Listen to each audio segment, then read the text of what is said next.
Hello, everyone, and welcome back.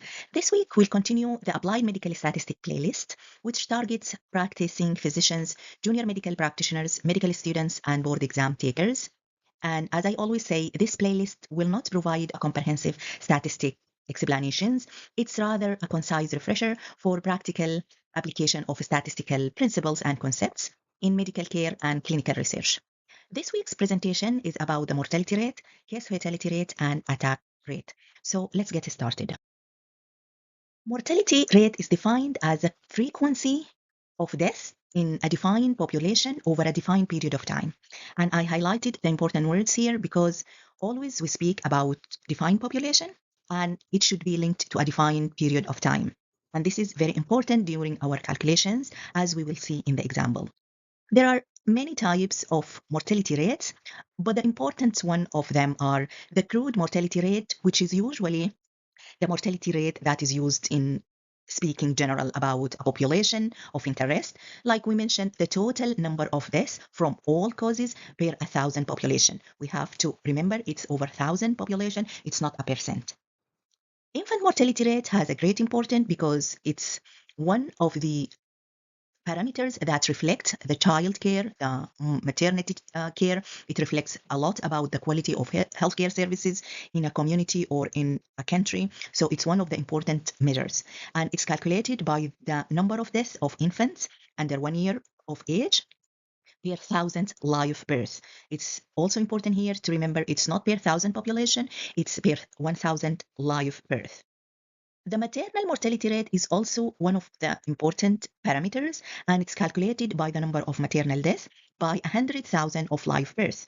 It's also remember that it's 100,000 for maternal mortality rate, and it's live births, not mothers. So every part of the definition is important for each one of these rates. Then we can do age-specific mortality rate, like for example, children under 5 or any age group, and we can do cause-specific mortality rates. And this is when we talk about the mortality rate related to a certain disease or a condition. Now, let's do an example.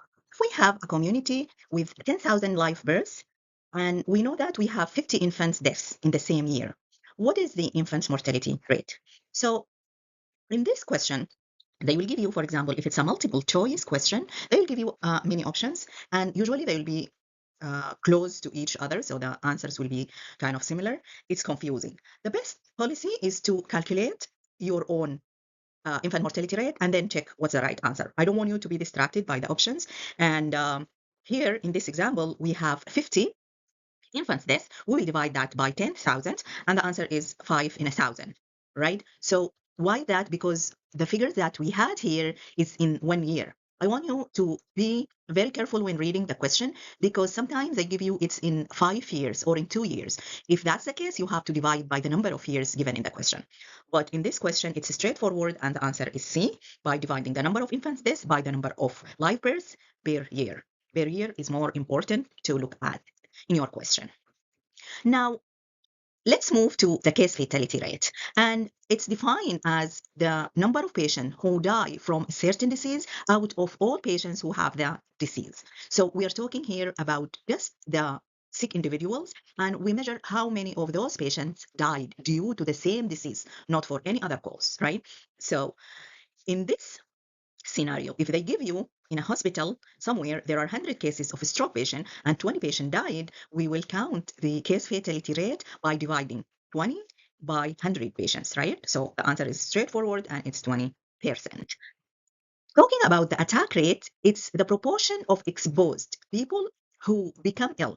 So here we're talking about a certain group of individuals in a place, and they are exposed to a disease, but not all of them got that disease, right? It happens many times. For example, if we have a population in a city, they are 10,000, and we have 100 people in that city in one neighborhood exposed to salmonella, and only 40 people in that neighborhood who were exposed to the salmonella got the diarrheal disease. So here we are talking about liars, right?